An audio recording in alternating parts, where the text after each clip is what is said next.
Soybean সিদ্ধ, সেটাকে তেলে খুব ভালো করে ভাজতে হবে। সোয়াবিন যত ভালো করে ভাজা হবে, সোয়াবিনের তরকারি বা যে কোনো রান্নায় টেস্ট কিন্তু খুব বেশি ভালো হয়।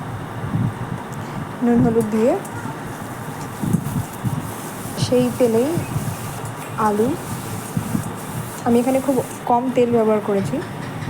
এখানে জিরে, আদা, লঙ্কা বাটা, তার সাথে অল্প নুন, চিনি, হলুদ দিয়ে মশলাটা ভালো করে কষিয়ে নেব।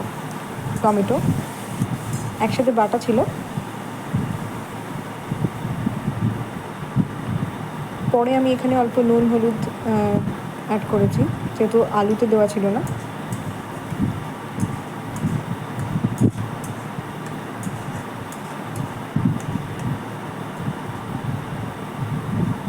মশলাটা কষানো হয়ে গেলে অল্প জল দিয়ে আর একটু কষাবো।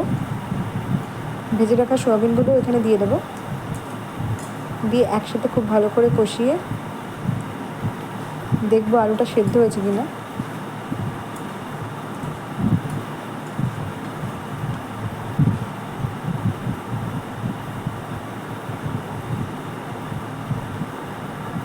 আর একটু হবে মনে হচ্ছে।